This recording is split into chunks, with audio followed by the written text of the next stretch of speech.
Hello, welcome. Thank you for joining us. We're going to have a great discussion. We got some great minds and influential people in the Canadian basketball community who's seen it, done it, and going to share their personal experiences. And our topic for today is who is in your Canadian Basketball Hall of Fame. And we're going to start with our introduction. We're going to let our only female, co-host with us today. We'll get it started. Not done intentionally. We have more shows to come. We're going to have a lot more women on here. But Nicole, you want to start off? Tell us a little bit about yourself. Well, I've been in basketball practically a good bit in my life. I played for Centennial College and also for Seneca College. I've coached at Centennial as assistant coach for a couple of years. I've coached OBA for over 10 years, both on boys and girls side. I also have navigated my son Jalen Pennie through NCAA recruitment. Who played for New Mexico State and Cal State for his master's year. And currently I am coaching and co-program directing the grade 7 and 8 program for girls for Canada Elite. All right, awesome. Thank you. Next, we got, everyone here is on a legend. I know people use that term very, very loosely nowadays, but we legitimately have legends on here. And I don't even know how respectfully to say who to go next. But we're going to go ahead. How about Hayton Morrison? So you'll be hearing him referred to as Grams, is what the majority of people who are close to him call him. But we're going to go ahead and have Hayton Morrison introduce himself. Thanks, Wayne. So as you said, formal name is Hayton Morrison. In the ball circles and with lifetime friends, known as Gramps. Basketball has been, as they used to say, has been very, very good to me. I started, it took me out of my shell. I started playing, 12, 13 years old, joined the Maroons, which, as you can see here, and that made a big difference in my own personal lives, but it also built a community and created lifetimes of friendship and left a lasting legacy because of it. My connections with the Maroons, I was able to go to Concordia University and also Bishops. Then I came back to Toronto. From there, I started refereeing in the Metro Toronto Approved Basketball Association. Was a referee for 25 or 30 years. Loved it. Loved the game. And now trying to, our thing with the Maroons, what we're trying to do is pay back what we can't pay forward, what we can't pay back. So basketball has done so much. At this point now, I'd like to try and pay forward some of the things that I can't pay back. So a little bit about who I am. Next, we have Harry Baird. Okay. Good morning, Wayne. Thanks for having me. So I'm going to let you see what I look like now. It's totally different from the look that I had of the pitch you have. And this is my COVID-19 Afro look, if you don't mind. Anyhow, I had the privilege of going to school at Central Tech with Hayton Morrison. We played on Central Tech's basketball team. So that's where I first got introduced to organized ball and to Hayton. And later I went to Seneca College where I played with Simeon Mars. And then the three of us were at Concordia together. In the 1980s, I was a co-coach at Eastern Commerce with Lucy, Ellis, and Simeon. Then we were coaches at Seneca College. I also had the privilege of helping out at Brandon University in 1988 when we won the national championships. And over the last 20 to 25 years, I lived in Saudi Arabia, where I was part of the Filipino International League in Riyadh. That was not my job. I was there. I was a healthcare professional, but I played basketball in the Filipino League, and then I helped organize the league for a number of years. So that's my basketball tangent, if you would call it that. Hey, awesome. I'm in order to make sure that we save the best for last, I'm just going to quickly squeeze myself in there. And, my name's Wayne Dawkins, and I'm traveled. Born in Jamaica, lived in Montreal for a number of years, lived in Calgary, Alberta. That's where I really started playing basketball. I was introduced to the game of basketball in Calgary, Alberta, and then made my way to Toronto as my late teens, and because I wanted to be in the Mecca, and I wanted to experience what I saw on TSN and everything from outside. I wanted to experience Toronto basketball, and it's been a blessing ever since. I was able to get a scholarship, go to the U.S., and I think it happened for me is probably the greatest thing basketball has done for me is to be able to start my organization phase one, and through that I've been able to have a greater basketball experience than I did as a player, as an organizer and somebody in the community. So I'm excited to hear today to hear and share stories, with guys that know the game inside out and know the community that I came from way better than me, So I'm looking forward to be enlightened in today. And we have, the man himself, Simeon Mars. Good morning, everyone. First of all, thank you, Wayne and Hayton, for inviting me.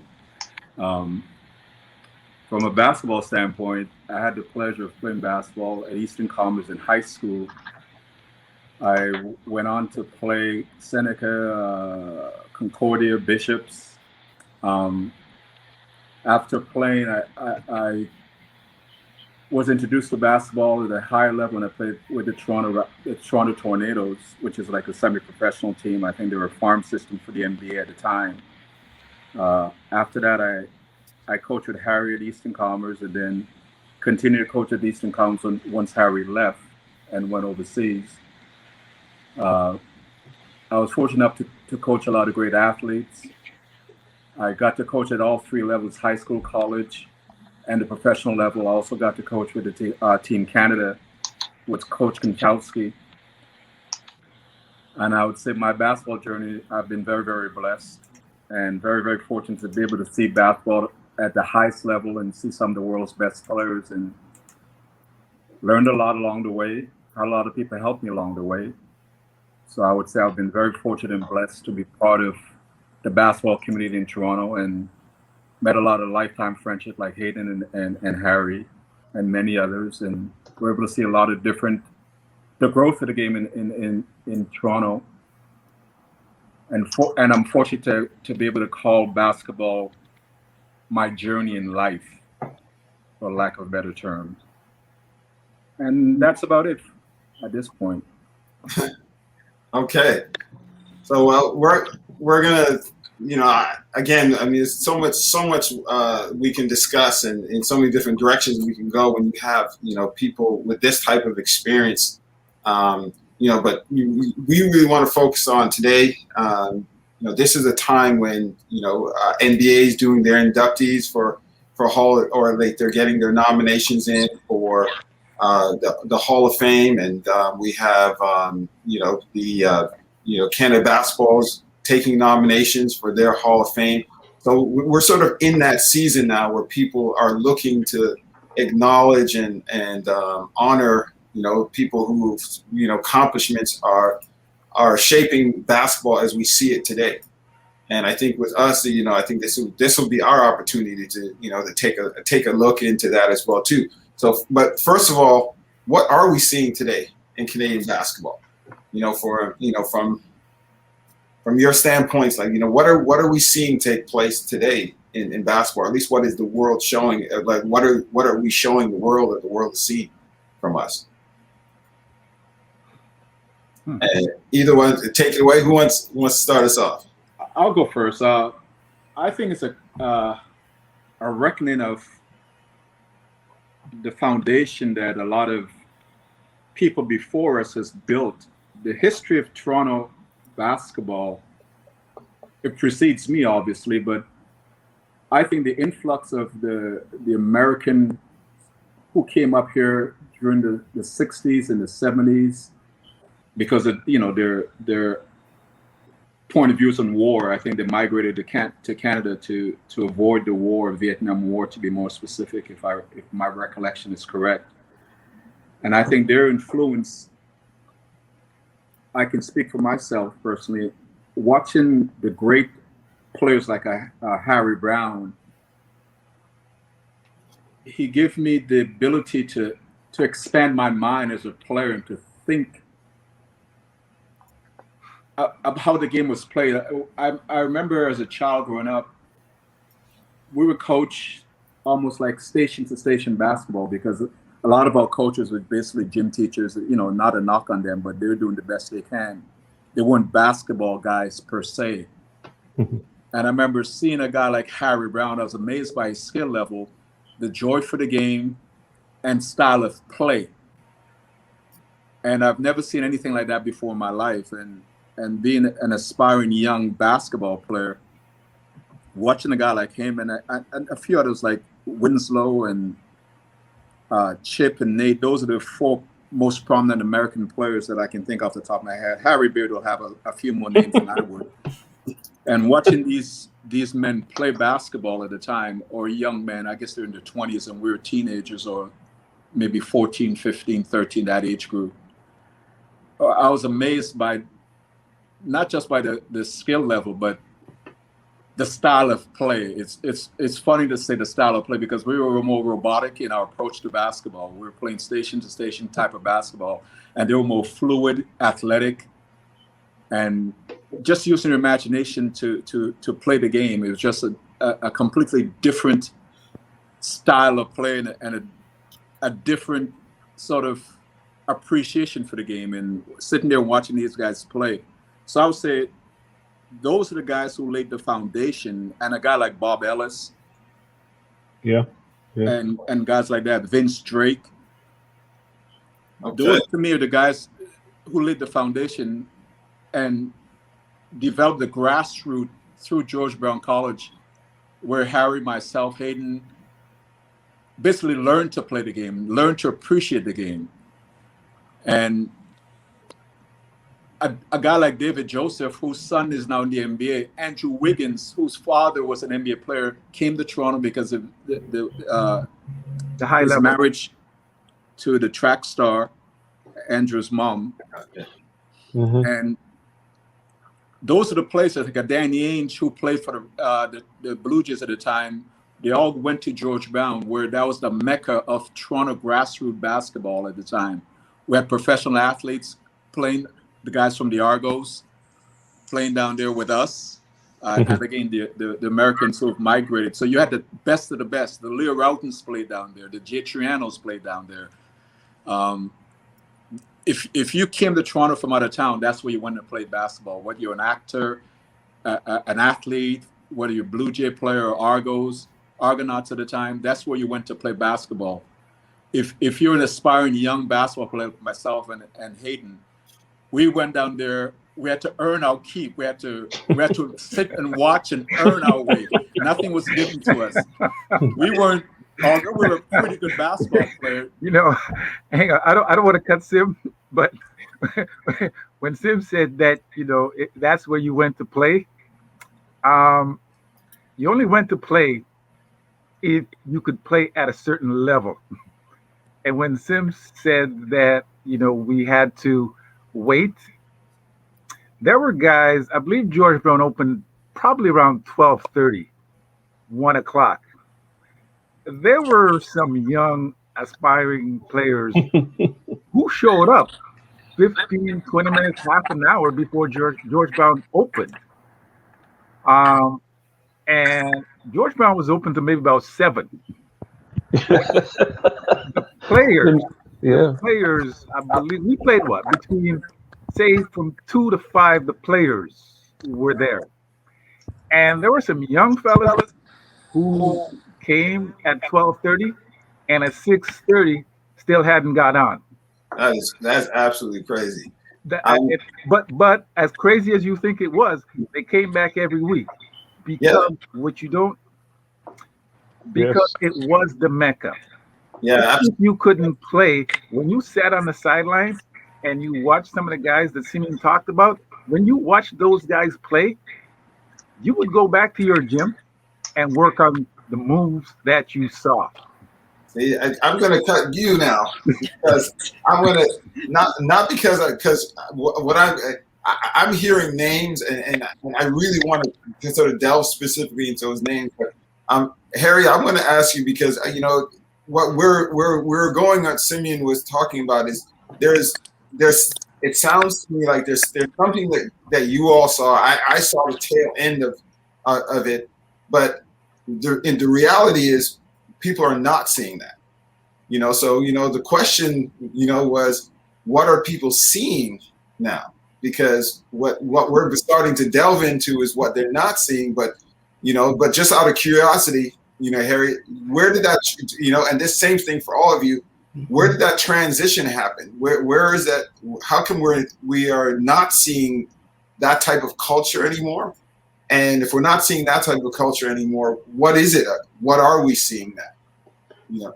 That's a good question. Why are we not seeing it anymore? I'll get to that. But first of all, I'll start by saying that what we're seeing in Canadian basketball right now is an accumulation of all the effort and work that was put in many, many years ago.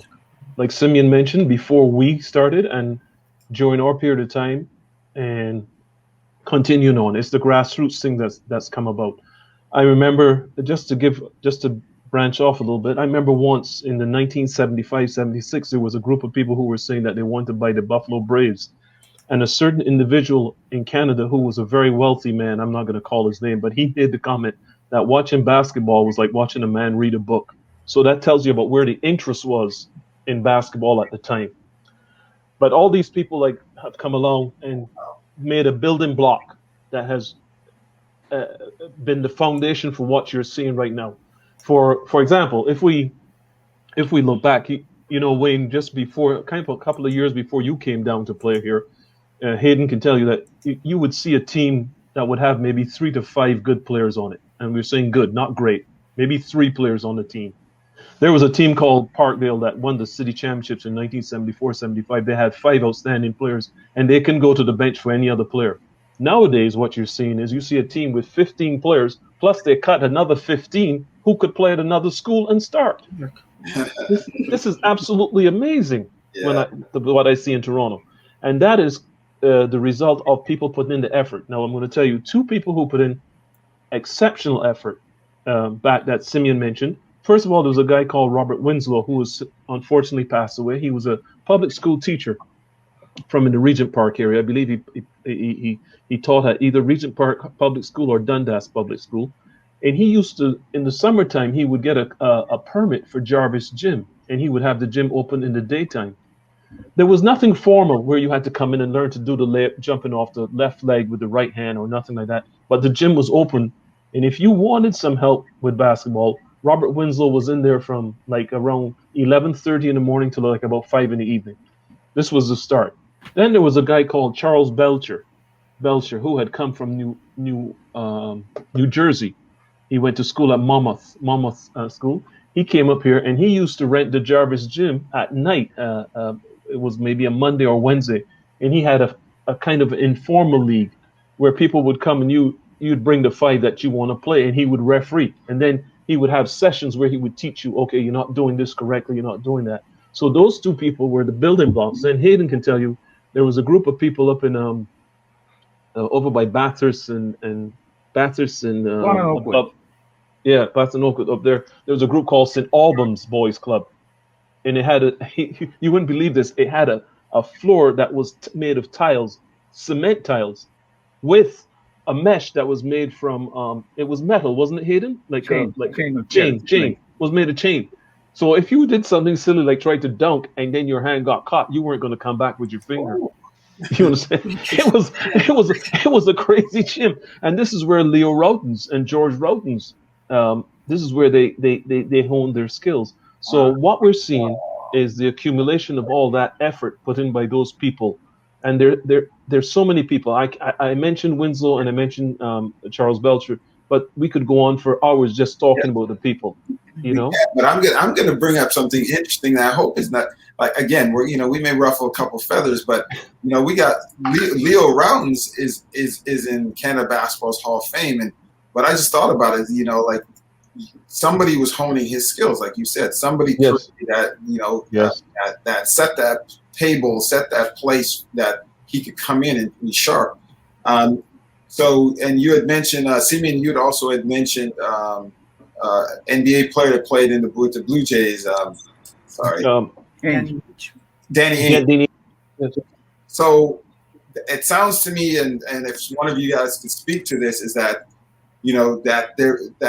that you could actually pinpoint where basketball was being sharpened and developed. Is that fair to say by what you guys are saying? Like we could pinpoint the locations.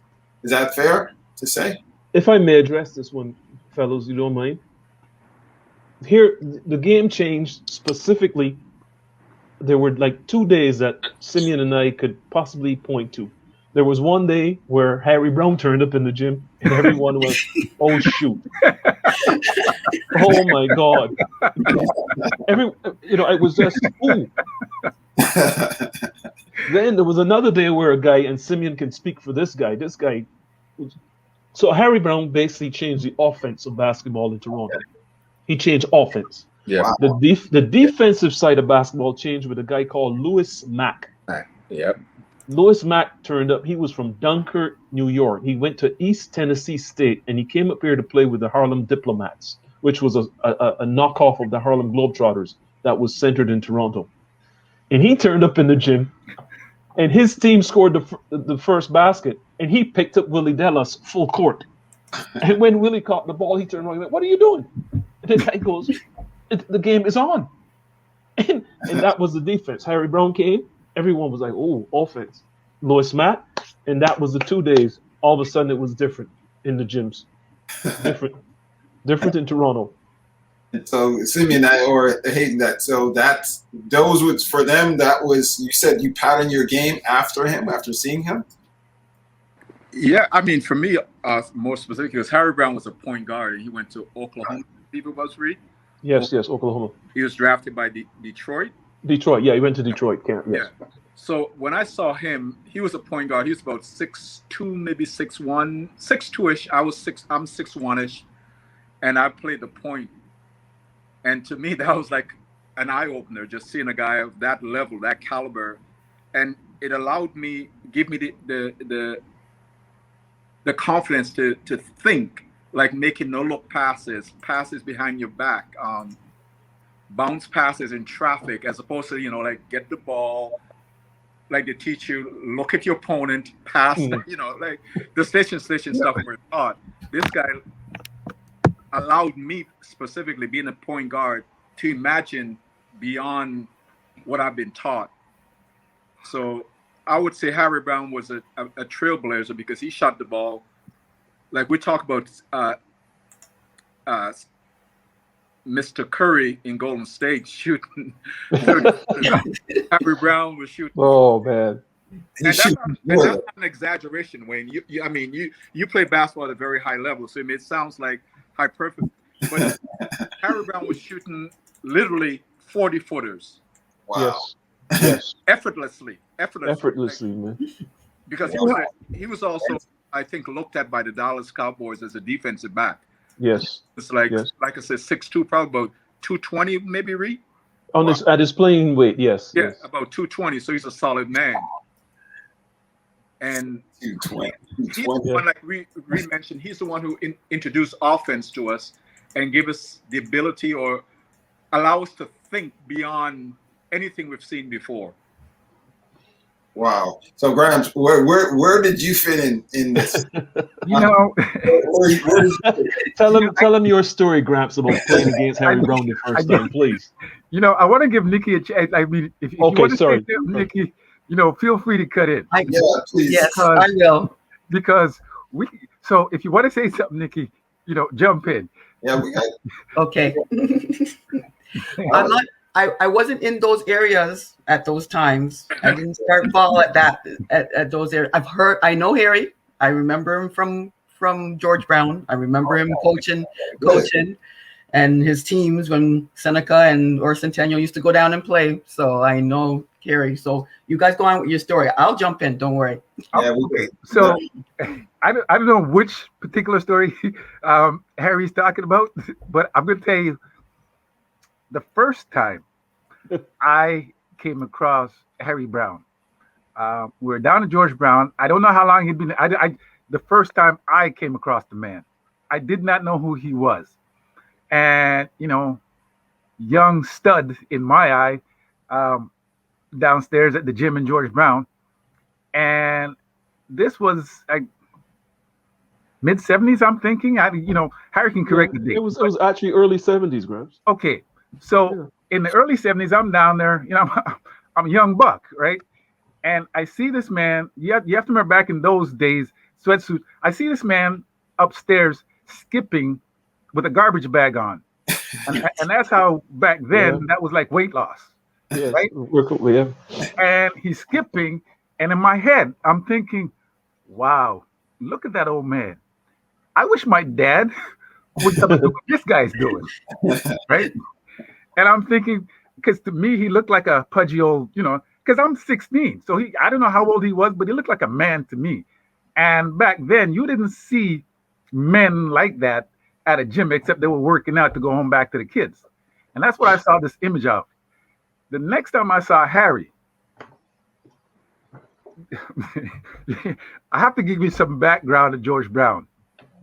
And Sim can tell me, you come down to George Brown, you don't have the right to call a game.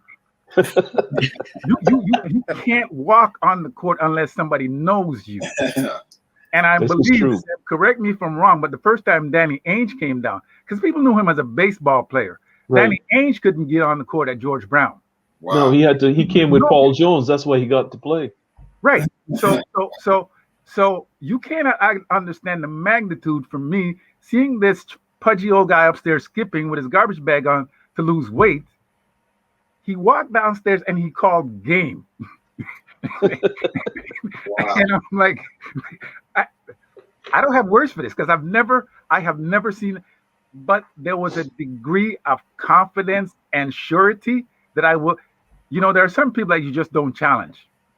You just don't challenge them. Yep. Harry Brown had that aura about him.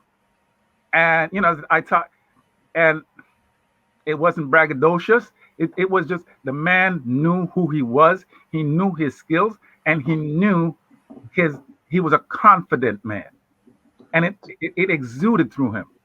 So my mind is blown now that he's calling game, and he's actually coming on with 5, because I had never seen that at George Brown. Oh, wow. So he comes on with his 5, and I don't know. This is just my personal experience, because I don't know if anybody else knew him. But no one wanted to cover him. And they say, Gramps, you take him. I said, man, I don't want to. He's my dad. What do I want to cover this guy? You're down there to make your rep. You're down there to be somebody. Yeah. And I'm like, I don't want to cover my dad. This is embarrassing. Anyway, so I wind up and I'm covering the man. And so I hand him the ball. He's at the top of the key, and he takes a step. He dribbles back, and he's getting ready to line up a J. I'm saying, whatever, man. And he goes, bam. And I literally looked, and I heard, doosh, bottom of the mesh. Wow. At George Brown, you go to 7. You lose at George Brown at 1 o'clock, you ain't coming back on until 4 or 5. Wow. So that's the first point. So now Harry, I said, okay, the old man got lucky. Cool. So he gets the ball back. Now I said, okay, he got lucky. I'm going to take a step up towards him. So I take a step towards him. We're at the top of the key now. I take a step towards him. He literally dribbles back 2 steps. I take another step, and he goes back another 2 steps. And I'm looking, and behind me, a couple of feet, is the top of the key. 2-3 feet in front of me is Harry. Right? That's the distance. And wow. He again does this. And I say, this guy's crazy. Pops it, and sure enough, push, bottom of the mesh. We're down 2-0 at George Brown. Game 7. Going to 7. So now I'm saying, okay, well, the boy don't know I can play. So he gets the ball a third time. You know, you do this. All right, pass the floor. I'm up for this jock now, right? Listen, Harry did this. I darted over there, and it was like one of these. He was gone. And all I know, I look back, and he's making a move, and he's finger rolling. Wow. We lost. I will never forget the first time I met this man, because to me, he was somebody's dad. And so Well, I don't know if that's the story, Reed. Yeah, that's the one. That's the I one. will never forget when I met Harry Brown, because I had never seen anything like it before. Wow. And I still believe to this day, I don't believe that there's ever been a better player who's played in Toronto. I don't know. Crazy. So, You know, I'd like to take a little pivot, just to, you know, so because I'd like to understand, you know, Nicole, is there any women that you ever heard of that sort of fit within this legacy? You know, is there anybody whose name you Well, could think? I started ball kind of late. So I started off with track, and then after, when I went to Francis Lieberman, a coach, Mike Carton, got me involved in basketball. And that's when I really, track went to the side and basketball came to the forefront. So during the summertime, I used to go down to Galloway, and I started with the Twins. So Coach Delroy, he used to coach us. There was players like Cheryl Jones, Cheryl Jones, during the summer, Yes. Delvine, Sherry Dawn, Corey Joseph's mom, Connie. Yeah. Bonnie. Okay, who played that too? Yep. So we used to play against them and dread. Even though we had Sharon Jones, Chris Monfort on our team, some really good. Chris Monfort was a pretty good point guard. And Sharon Jones she could play inside, but she could also shoot. Mm-hmm. Galloway used to fear playing teams like Avia for summer things. Because summertime was the time when you mostly saw most of the women during the summertime. The only other time I would see them is Sherry Dawn played for George Brown, and I remember our Final Four at Centennial. We were one of the Final Four teams when I was playing at Seneca at that time, because I had moved from Centennial to Seneca. And we played Sherry Dawn, and she was the team. The team was set around her. So the whole thing was to stop Sherry, and you could win that game. There was also players like Hillary Watson that played for Seneca. She was another amazing player. And you looked up to these people. These are the people that you aspire to get your game level up to. Coaches that assist was Mervyn Busby. Mm-hmm. He was When when it came to the girls' side, he's still coaching the girls. Still, yeah, to this day. Crazy. Yep, and he still does today. And he taught us the basics. He ran a ship that was just, the way he brought girls into the game was amazing. Wow. And those were people that I looked up to, and those are the people that I aspired to be like. Okay. You know, so Nicole, because Nicole and I talked about this. She brought this name to mind, Cheryl Jones. Mm-hmm. Cheryl Jones. Wayne Jones' sister, yeah. I don't, and I saw this girl play in her prime.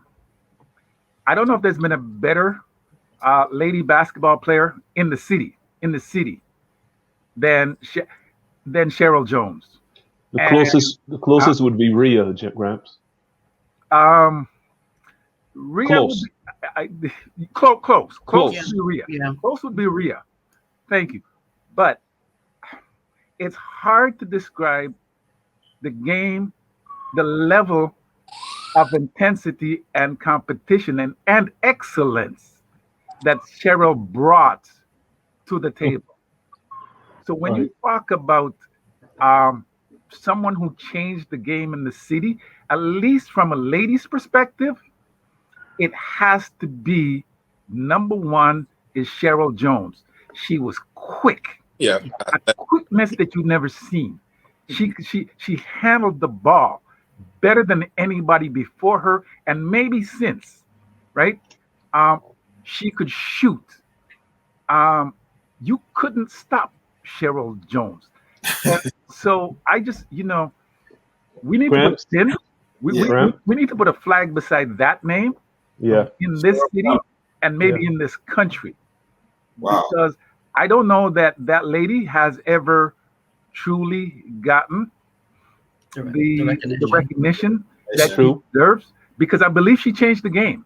I believe she showed women that, and men, I believe she showed everybody that women could play at a level that we had not seen before. True. And I think, and that is not an exaggeration, because when I saw Cheryl do the things that she was doing, I did not think women would be able to play at that level. Cheryl changed that, and now it's not unusual. Well, it is still unusual. It is still unusual to actually see women do the things that Cheryl was doing back then. Wow. I'm gonna just Gramps, allow me, please. Sorry, Wayne. Yeah, no, I'm gonna remind you of something, Gramps.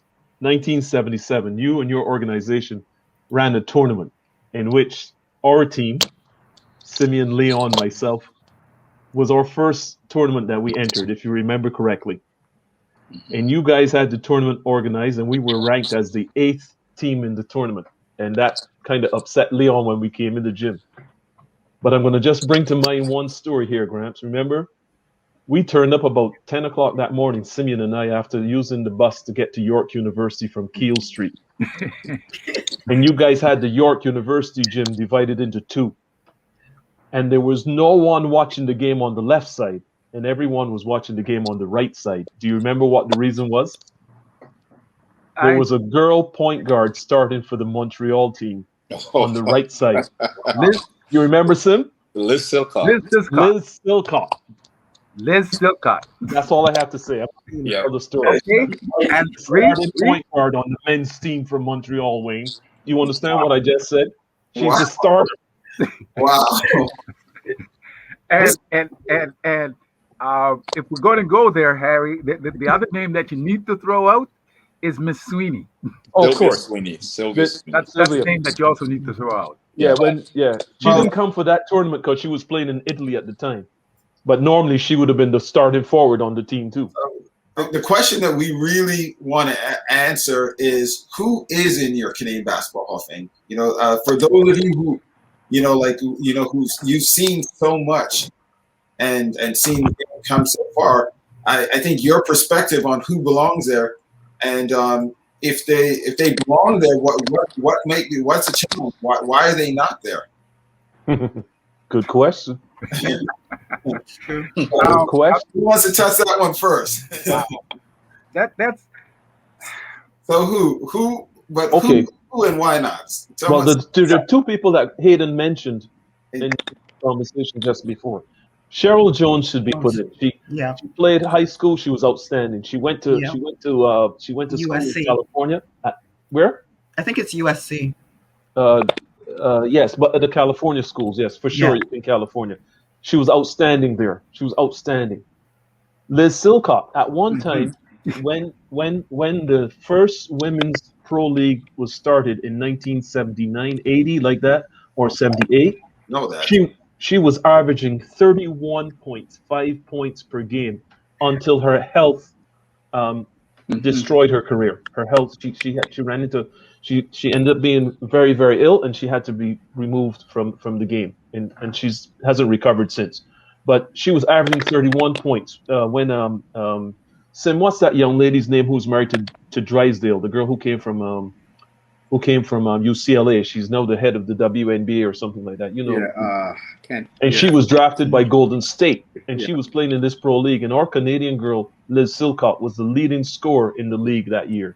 And Drysdale at the time was being pushed as the greatest player ever. Wow. And Yes. so, what's her name? Drysdale? She's married to Drysdale, the pitcher, but I can't remember her maiden name. Yeah.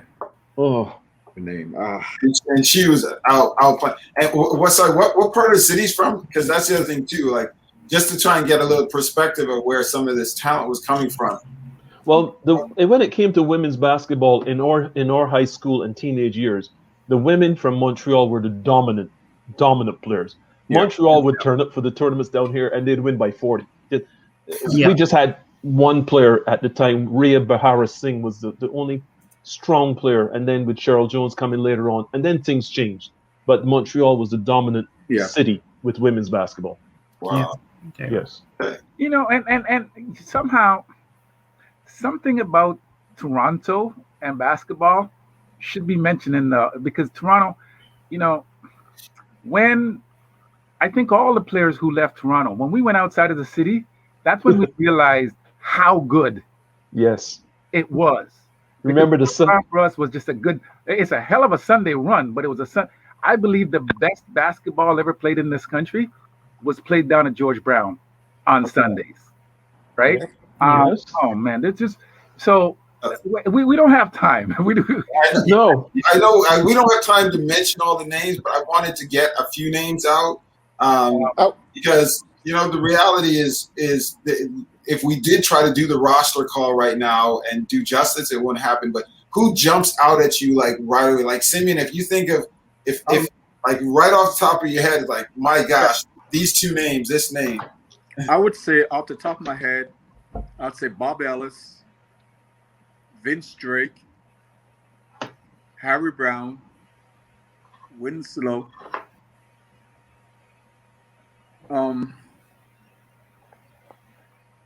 I would say those four for sure. As builders, yes. Yeah.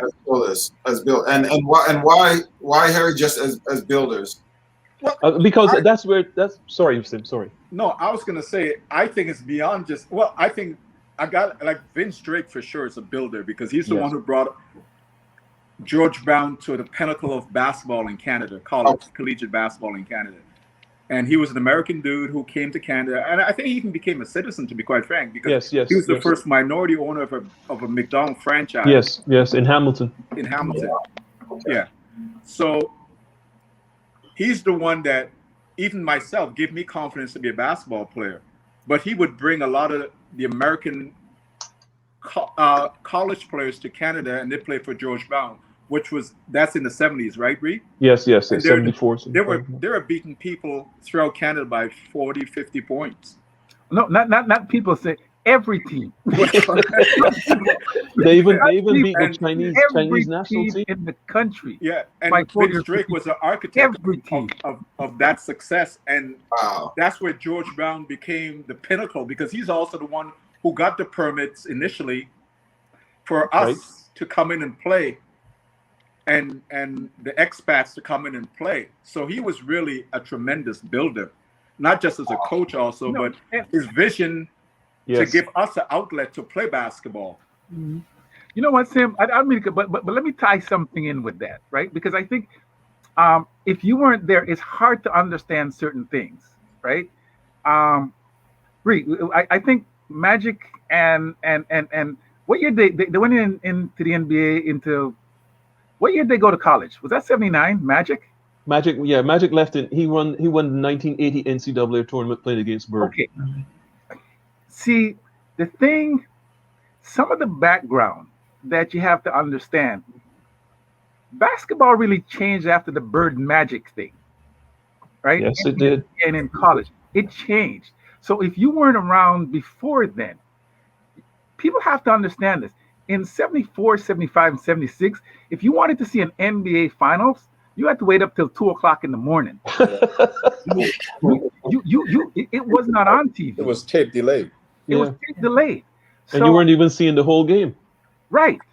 And so now that so for those of us who were there, right, it's you need the background to understand the full impact of what these guys did.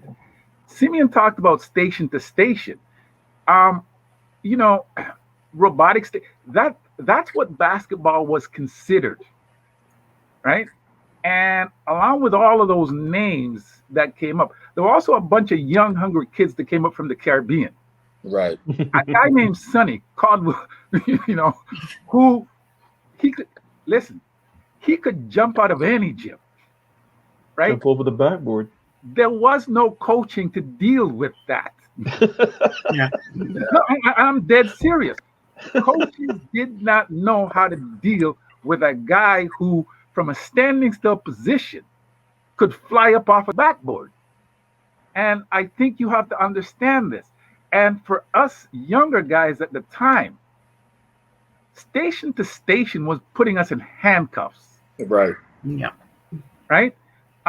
We longed for, hoped for, imagined to use the creativity that God gave us, to use it on the court. When we stepped on the court with that creativity in mind, coaches would say, trainer, me, you. Okay? We weren't allowed to use, and so we knew there was something else. The expats, they're builders because they welcomed that creativity. They welcomed it, and they say, yes, you can do that. Expand on it. You should do that. You should do that. People don't remember when Magic got to the end, he was hitting people in the head with passes because they hadn't seen it before. Yeah. That's just a literal fact. Ask James Worthy, right? Because Magic would say, man, you've been open. He said, I ain't open. You're open. I ain't open. The third time, Magic would hit him in the head with the ball. You open. Yeah. It's funny. Yeah, but that's where we were. So when you're talking about the builders, it's unfair to just say that they were builders. You have to understand where they took us from. So they more than built.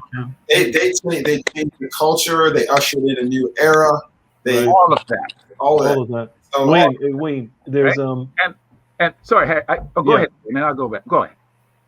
To add to Hayden's topic about the Baird versus Magic game, there was a Canadian kid starting on the Magic team from Michigan State, a kid from Windsor. His name is Berkovich.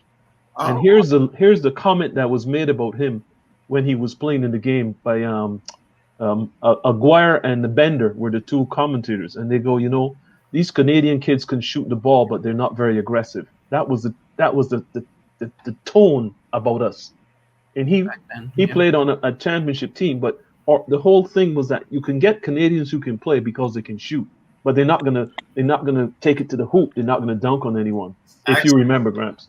Well, let me just really say because I lived in the West. I lived in Calgary for 8 years, and so what happened in Calgary was I remember one day we almost got beat up at University of Calgary because these names may sound familiar to you, but Hatch, like Canadian Hatch, and a bunch of these guys, because it was UVic and University of Calgary that dominated the Canadian national team program. And so they would train at University of Calgary. And I remember some of us black kids, I was just coming into my own as an athlete. And I remember one of us, one of the guys that was us tried to dunk on him. And he was gonna knock us out. Like, whoa. And that's one of the things, that was my first introduction to the fact that our level of athleticism was something that was almost offensive. Mm-hmm. To them, because they were the upper echelon of basketball. So my question then is, where do that UVic, University of Calgary, like where do those guys fit in comparison? To try and put it in perspective for somebody who hasn't seen them but may have seen the UVic guys, like where do they So let's start with this. Right? If they came down to George Brown, they would lose by 40. Am I wrong, Sam? Oh, because a lot of they even get to play those guys at the time. Sorry, Kate. A lot of those guys at the time who was on the national team, the starting backcourt for the national team was Jay Triano, at least during my time. Jay Triano and Eli Pasquale. Yes, Wally. Yes. And they would come to George Brown to play for Estonians, which is part of the Yes, George yes. And you would know these guys were allegedly the best players in Canada for their positions. Who would, like Hayton kept saying, you have to be there. It's hard to put into words because David Joseph is another guy. Who? Yeah. For us Canadians, us local guys, Yes. if we don't talk with the expats, Yeah. in my opinion, this is me speaking as a decent basketball player. David Joseph is the best Canadian, West Indian, Torontonian basketball player that came through George Brown. And I would say in my playing days, in transitioning to coaching, David Joseph is my favorite basketball player of all time. Wow. Yeah. You And know, he can coach. I want to throw two things in. I don't know if you mentioned now Tony Sims. Yeah. Not yet. Not yet. Tony Sims was no joke. No. And the thing about Tony is he started to play late. Yeah. Because I think he started playing. Soccer. Huh? But Greg, stop. Let me cut you off a second. Tony Sim was a great athlete who began to play basketball. Yes. True. So the world-class track guy. Yeah. And he transitioned into basketball. Right. But even so you're right. Hands down on the athletics part of it. But even with that, when he brought it to ball, he was still he was amongst the best because he had no question. Right. Yeah. And he made it to the NBA at a time when we weren't getting there. So I think some of that needs to be noted, right? Yes. And he played national team. Yeah, no question. Right. The other thing too, and I don't, I played for the Maroons, right? Where are we here? I played for the Maroons, but as far as for us, especially young Black players, there was no platform for us where we could bring teams in and show our full potential or full capabilities. And I think the Maroons started some tournaments, which Harry talked about in '75, where the whole gym went to watch Liz Silcock play on the men's team and hold her own, right? And hold her own, yes. Right. So there's also that, because you're asking what they're seeing now. What they're seeing, no one was looking at us then. No one was seeing, because I guess part of the reason that UVic became UVic and the other one, the reason why they became that was because they had the attention, right? It wasn't because they were necessarily better than anyone else, but the attention went there, right? George Brown was like the big bad wolf in the forest, right? You didn't want to know about them, right? Well, the question is, why did UVic got the attention and not George Brown? Because the time really at George Brown, not at UVic. So that's also part of the dynamic. It wasn't because they got the attention because because they didn't look like any of us on this. Thank you. You know what? I mean, and it's so crazy because I mean, I really want to just say that. I mean, it's tough, like like when we're seeing this explosion of Canadian basketball, and we're just seeing all the kids that they look like us, like the majority of them look like they're Black, and it's there's this disconnect when you think, okay, well, could that have come from a Hall of Fame that doesn't look like any of us? Like where's that disconnect? How come that UVic, University of Calgary, that the contingency that looks like that, why are they not the ones that why are their faces not dominating the look of Canadian basketball now? Like, it's Black faces, So somewhere along the way, what you guys are talking about absolutely is the truth, but it's not being reflected. Wayne, there's so why are we not, like, where did that disconnect come from? Like, when did it start? When did you start seeing that that disconnect between what well, Wayne, if I may, allow me to just say something Yes, about please. them. I started to recognize the disconnect about 1976, 77. Okay. I'm not trying to pretend I'm like super intelligent and saw this, but there was, how should I put it, a line or a phrases that Basketball Canada used to use, because people like Simeon, who was being looked at by St. Bonaventure Niagara University when he was coming out of high school in 77, were being encouraged to stay in Canada because we have exceptional universities that could bring your academics to a better point, and that we should all try to strive for an academic degree rather than looking at sports. That was the mantra. They called it a mantra. Yeah, let's go with mantra. Okay. One of the things that Basketball Canada and sports in Canada specific, they prided themselves on, and I use the term prided with the quotation marks, please, was that they wanted to produce student athletes. Mhm. And Simeon, Gramps may not know this guy as well as Simeon and I do, but there's a guy from Montreal. His name is Doc Ryan. Oh, Doc Ryan is a young man born in Aruba. He speaks Dutch, he speaks French, he speaks English, and he speaks a fourth language. I can't remember which one. He graduated from University of Montreal, and then he went to Florida A&M. He played on the 76 Olympic team, and he was the leading scorer on the 76 Olympic team. He is not in the Hall of Fame, and he represents the entity that they talked about. We want that student athlete. Here's a guy. I think he has a master's degree in one of those subjects that none of us even think about taking. You know what I'm saying? And he's not in the Hall of Fame. This guy played on the national team. He's also been the coach at St. Francis Xavier for the last 17 years. Dow before that. Dow before that. This guy represent everything, and he's not in. So in 1976, like I said, I'm watching us play in the Olympics, and this guy, Doc Ryan, is the scorer, and they're talking about, we want this person to be like this. And I think, there's a guy who represents that. Why is he not getting all the publicity?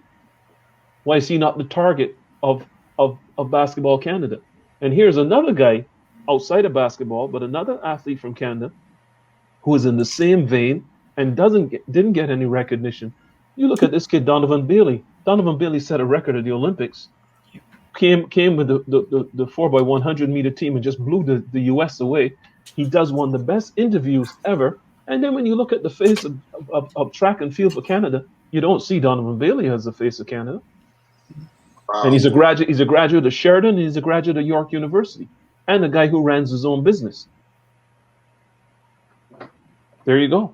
Well, we said it without saying it, and I think I don't. I know you we all know that saying, you call a spade, and racism it's very real, and it played its part. And for me, I just needed to just hear, like, for me to just call it what it is. Sometimes I just say, okay, let me do my homework first. Yes. Let me do my homework, and I believe I'm somebody who's done my homework. I've lived on both sides of Canada. I've lived in Calgary. I've lived in Montreal. I lived in Toronto, and I've had an outside perspective being in the U.S.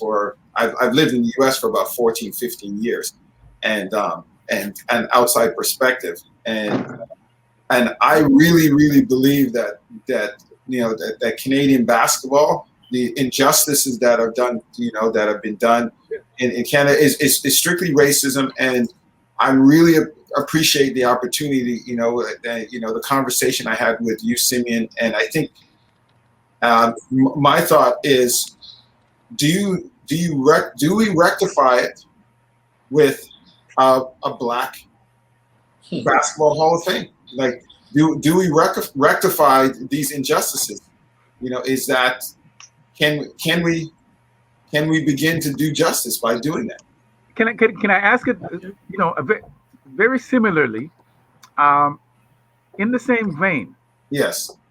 How do these great Black athletes? How, when, and where do they get recognized, and who will do it? Exactly. So And I think that's a question that's worth thinking about. Who will recognize these great athletes? When will they do it? And what platform will it be where they will get their just recognition, their fair due? Yeah. Where does that happen? well, Nicole, I agree. I agree with Hayden. Like, we have to support our own. Every other culture uplifts their own culture, and if we don't do it as Black people to uplift our culture, who's going to do? Are we going to sit and wait? We've been waiting for so long, and it's not happening. Absolutely. So we have to step to the forefront and uplift each other and uplift the Black culture. And I mean, I've seen it in the sense of taking my brother and his boys to go try out for the Canadian team. They walk in the gym, they already have their team picked, but why are you having tryouts and having everybody pay $25 to try out when you already know who you're going to pick? Yeah, you already know. Right? They go into the gym and their skills are above the people they're picking, and they leave the gym feeling defeated. So until we set ourselves as Black people and support each other and uplift each other and demonstrate what we have to offer, we'll be sitting there waiting for a long time. Absolutely. And the question is, will anyone do it for us? Will anyone do it for us? Well, Simeon, I really like to, because like I said, you've influenced me in a powerful way, and I was sort of waiting for a moment to let you know. And this conversation is sort of leading to that. But can I just get your thoughts on it? You know, is that a direction to? I personally think so. I think I grew up as a fairly objective, inclusive person. You know, having guys like Harry Baird and Hayton as friends, very smart, objective, selfless people. So I grew up along the same vein, and I've seen a lot of injustice, even from a coaching standpoint, from playing to coaching to front office kind of or standpoint, sorry. And you know, when Hayton approached me about this and Wayne, what you had in mind, I wasn't against what you had in mind, but I just thought, because I believe in everyone being included. So, and I commend what your original, or what your objective is, to have a Hall of Fame that includes everyone. But like Graham said, and the young lady spoke so eloquently about it, we have to take care of our own. We have to do it. It's okay to include others, but I believe the Hall of Fame, this is just my opinion, and I know people disagree, and that's fine, because that's what we're here for. We can have a Black-centric Hall of Fame and still include others that I believe contribute to the Black evolution of basketball in this city. Like, to have, like, your original idea about having a Hall of Fame and being inclusive to everyone, it's great. I'm not against that, because I think the core of me believe in that inclusivity, everyone. But because we've been down for so long and we have not been included, I think it's important for us to start with ourselves. Yes. And find like contributors along the way. Absolutely. Like Bob Nadeau, to me, is a great contributor. Absolutely. Val Posan, who Harry knows and Hayden knows. I don't know if Nicole knows that name.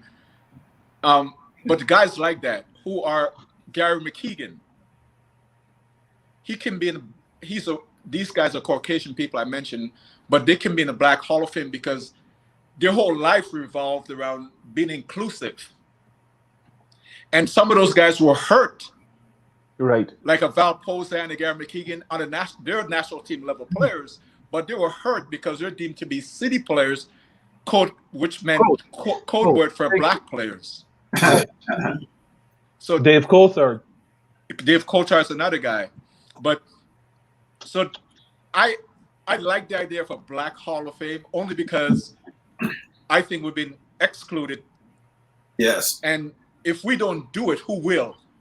You know what, Simeon, I'm glad, because Harry, I'm going to pass it to you in a second, but I just wanted to give you a little bit of context, you know, because our history is so suppressed, you know, somebody like me, who my intentions were very good. No question. Oh, no, absolutely. I agree with that. Your intentions were great. But my ignorance was due to our history being suppressed. And, you know, and so I realized that even one of the challenges for us, why this conversation is so good, is because we have a lot of people that are like going almost on almost 50 years old and been in this basketball community as black men and women for 30 years that don't know this, and therefore would struggle with supporting an effort, you know, for a Black Hall of Fame, because they don't know. And so I think once people understand what, you know, even the little bit of enlightenment that you guys given to me right now has, like, it's unanimous. It's like there's without a shred of evidence that the Black experience in Canada, you know, whether it's through the Americans or the Caribbeans, it's the Black experience in Canada that absolutely laid the foundation for what we see today.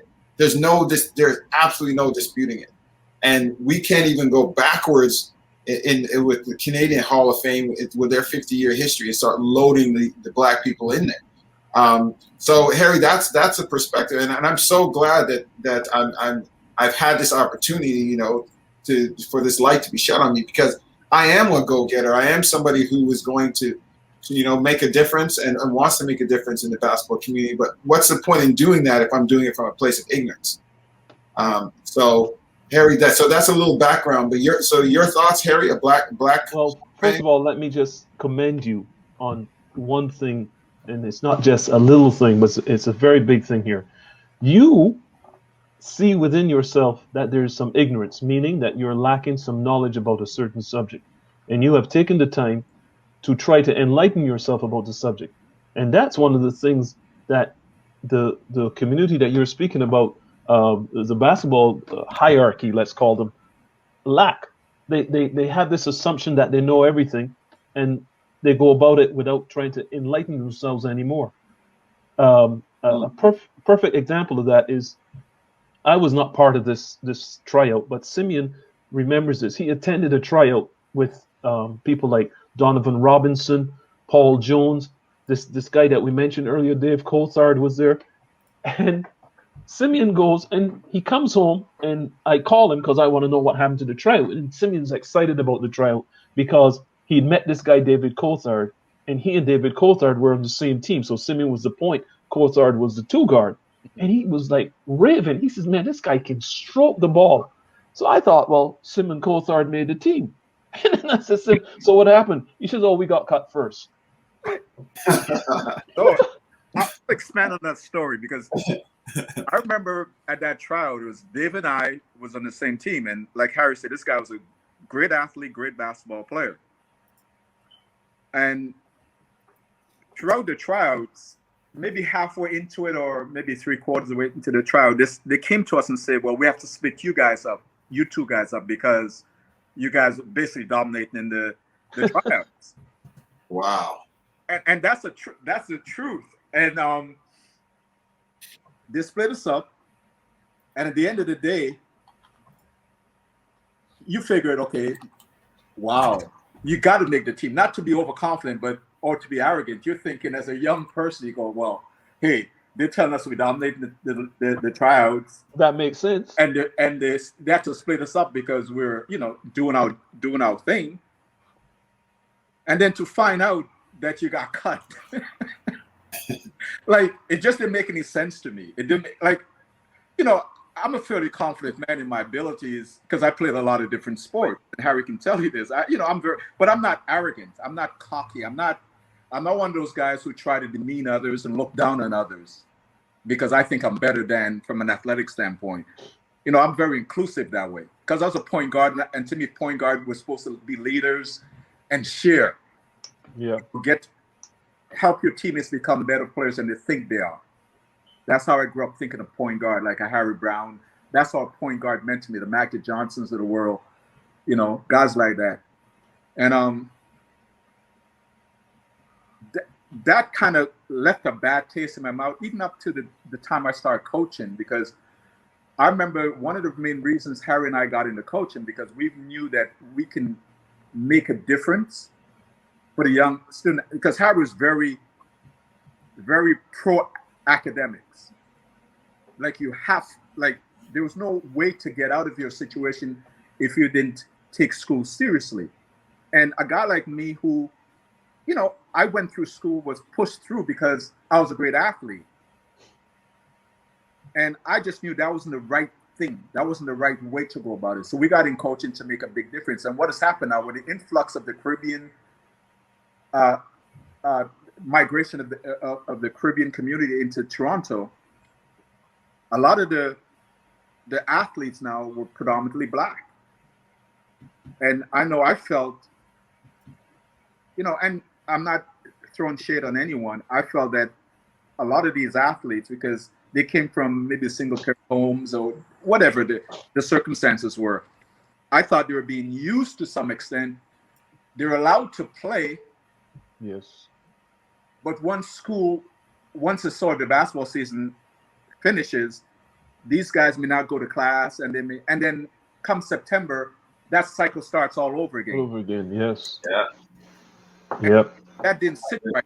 And I think that's, you know, I can speak for myself, but I think I can speak for Harry also. Those are the reasons why we got into coaching. Yeah. Because, you know, once we got into coaching and became the dominant voice, we start putting in place mechanism to help the student athlete. Yeah. You know, we institute, like, we're the first to have study halls. If guys wasn't doing the right thing, they were given skip sheets. So every teacher has to sign and bring it back at the end of the day, so we can see that they did attend the classes, because it wasn't their fault. It's just how they were funneled through the system. Yeah, it's, you know, it's unfortunate because, you know, we've pioneered so much, and even when what we pioneered is positive. I remember, you know, starting AU basketball, doing AU basketball in the mid '90s, and it was like the only people on the AU circuit at that time was myself, Ro Russell, Tony Marcatulio, and Dave Smart. Mm-hmm. Well, guess who they villainized forever? Yep. I mean, to this day, I've been labeled a villain at that, you know, that was luring Canadian kids out of the country, selling them into America, and I'm like, I was just creating opportunities for kids. I was right there with Dave Smart, his auto guardsman. Like, he was right there beside me, but you know, like his reputation was unscathed. And then later on, when they saw that they could reap the benefit of those kids that are going through that American circuit and coming out, you know, dominant, you know, your Denham Browns and, you know, anybody else that used the circuit to develop, mm-hmm. Because they didn't put any resources. They're like, hey, wait a minute, this kind of works in our favor. It costs us nothing to put for these kids to enter into this pipeline and come out superstars for the Canadian national team program. So I think that the hypocrisy is another reason too, and that's just my way of saying, because there's a hypocrisy about our history, where it's always in their hands, or it's always going to be twisted twisted it somehow where we're either the villains or we're causing the problems. But oh, wait a minute, we can benefit. Okay, well, we'll do it too, and then just not acknowledge you. Well, you know, Wayne, this is historical. I mean, this repeats itself all the time. Those who have control want to keep control. Yes. And anyone who, let's say, use the word divert, or it changes the whole process, gets blamed. until they see that, hey, we can be in control because we can control this too. And then they're back to things, but they want control. You know, you talk about being villainized. One last story. Ernie Armstrong was the head of phys ed at Eastern Commerce when Sim and I started in 1983. And Ernie Armstrong, and he wanted to bring me in to be his assistant at Seneca College in 1985 for the year coming up, 85, 86. So we went to the OFSA championships in London from 84 to 85 that year to do some recruiting while the tournament was going on. Of course, London is in the snow belt. So what happens is we go down there. It's a really nice sunny day, but we end up having to stay the night because it's snowing. And when we're having some dinner, a certain coach, I'm going to avoid using his name, he comes over to our table and he's sitting with us and he says to me, you know, Harry, you think that you're doing a really good thing sending Charles Roslin to UCLA, but he will never play 1 minute at UCLA because they can recruit 400 people over it. And he goes, I just don't understand why you're doing this, why you're taking Canadian kids and encouraging them to take scholarships. This is what he comes to me with. So I'm about to respond to this guy, but Ernie Armstrong, the head of phys ed, who was sitting there, and Ernie, I didn't mention this, but Ernie had been given the job as a head coach at Seneca at the time. That's why he was taken. Ernie Armstrong didn't give me a chance to say anything. He jumped in. He goes, well, here's why Harry is letting Charles Roslin go to UCLA. He goes, at the end of his school career, even if he doesn't play a minute, he still needs to have a job. And UCLA has one of the largest alumni associations in the world. Yeah. And guaranteed, he will have a place in life.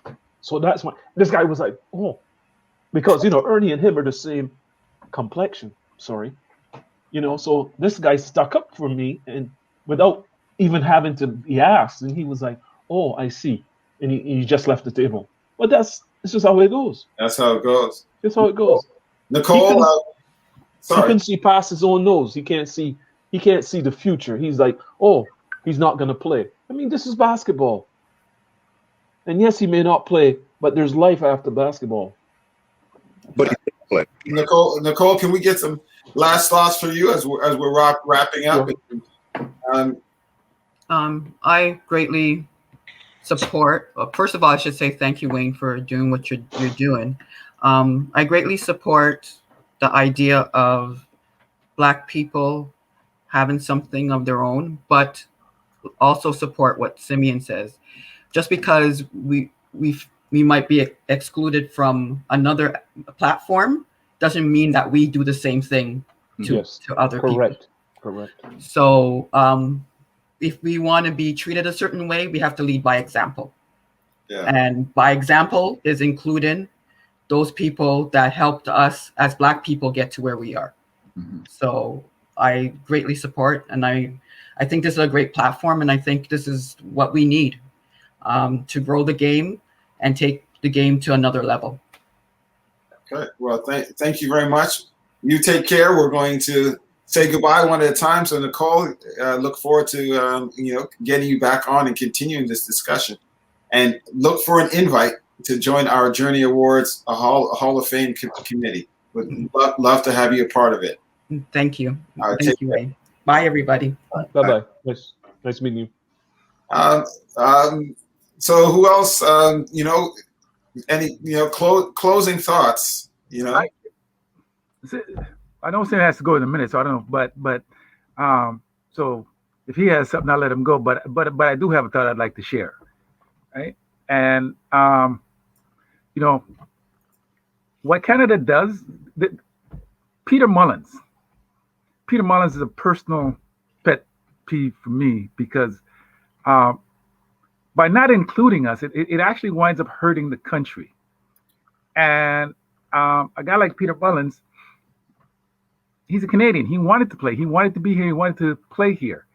But no one recognized him. No one he got a scholarship. Well, I guess in the mid 70s. Yes. He got, what was to Portland? To Portland? No. It was in Oregon somewhere. Oregon. Yes, Oregon. Yes. But he had a bushel full of Division I scholarships in the 70s. 80s, probably early 80s. Early 80s. Yeah. It would have been the late 70s. I don't know. If it Yeah, was yeah, late 70s, because Okay, he's okay. Yeah, it would have been yeah, the late 70s, right? yeah, he's about 4 years behind us, maybe. Right. Yes. And so, like it has always astounded me how the U.S. could find him, but Canada couldn't. Why you gonna go there, man? Don't even bother. And there's a guy who went to tryouts, and he had. I'm trying to get the quote. It's like he had a bushel full of U.S. scholarship, right? So fast forward now. So he went. He plays at Oregon. He played at Oregon. Did well. Left. Canada didn't recognize him, so he went to he went to England. Yeah, where he was born, played pro ball. He was born. His first choice would have been to play here, right? But he Yep. wasn't recognized. So he Yep. went there, he played pro, and you know how it hurts Canada? Eventually, he played for England in a Commonwealth game. Yes. He won a gold medal. Yeah. Do you know who he beat in the gold medal game? Canada. Wow, That's my story. And that's what I want to quote. that really sums it up. Well, I mean, because I can drop the mic right there. Peter Mullins. Peter Mullins. Don't Okay. even bother, man. Don't bother. Closing thoughts for us. Any closing thoughts? Well, listen, man. I'm going to say this. What you're trying to do is a positive thing. Yeah. And that's the main ingredient, in my opinion, when you're trying to do these projects. It's the positivity that's involved. You're not trying to hurt people. You're not trying to do anything derogatory. You're trying to be positive. Go with it. Good luck. I appreciate that. That's why I'm trying to do my homework. I think that to do something like this that deserves the respect it does from a place of ignorance would just be it would just be carrying on the injustice. Yeah. Yes. So Simeon, any last thoughts? First of all, Wayne, I have enormous amount of respect for you, and I think what you're not just what you're doing now, because I have a little knowledge of your background, your coaching and your phase one of, is it phase one or phase two actually? Phase one, but I'm on about phase 12 right now. So I remember guys like you as youths. I remember looking at guys like you, and even I know Ro Russell has a bad name out there, but I remember Ro Russell used to come to Harry and I practice when we had all-star games and want to sit in and listen and, for lack of a better word, maybe learn. And so I like to commend you because you've always been an ambitious brother. I've always had that kind of respect for you. You're a great basketball player, but you're also an ambitious brother. And I know you've done a lot of things in your community and even beyond that. So that's the first thing. And getting Hayton on board was icing on the cake, because Hayton is a quality person, standing man, and righteous, very righteous, but very selfless also. Humble. Yes. And what you're doing specifically, as Harry mentioned, hey, keep doing what you're doing, and I'll help you the best I can. I'll support you the best I can. I know I can lend something to it, because I do have a lot of information, maybe some connections that might help you along the way. So I'll do my best to do that. I don't know how involved I'll become, to be honest with you, but I will do my best to do that, because I think Hayton and Harry probably can talk me into things, because in my current life, I tend to say I'm retired. So I've been through a lot from a basketball standpoint, and I just wanted to enjoy the latter years of my life. Yeah.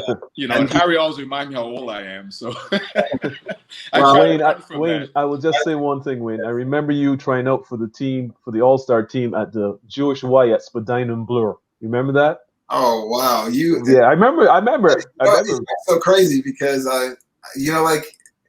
to be in front of you guys now and know that you were there when I was there, because you're young, you just I'm just there to hoop. I don't know. Right. That's all. No, but I will commend, and what you're doing is a wonderful thing, and you're like one of those young black men who are trying to pay it forward, because I think Harriet, and Nathan and Hayden has paid it forward to some degree, but you're the one who's now paying it forward, and I respect that, and I think you will be a success, and you're humbled, and you don't think you know everything, but you're trying to find out everything. True. Yeah, it's positive. I truly appreciate that. I will say this too. Let me say this because I think we are the elder statesmen now, gentlemen. Harry, we're the elder statesmen. Well, I'm past elderly, so I just and I know that you will, right? But I think in some ways, like Simeon says, he'll do what he can. But I think the connection between us, like the stuff we told about the 70s, there's no way he can know that. Right. There's no way people, and but I also think we have a lot of resources, and both personally, but connection to resources. Yeah. And the one thing I'd ask of each of us, that I'm also trying to do, to whatever extent you can, bring the resources to him. To bring the resources to him. Even if it's true, like I will continue to work with them to whatever extent, right? But we're partners in this now. It's too late.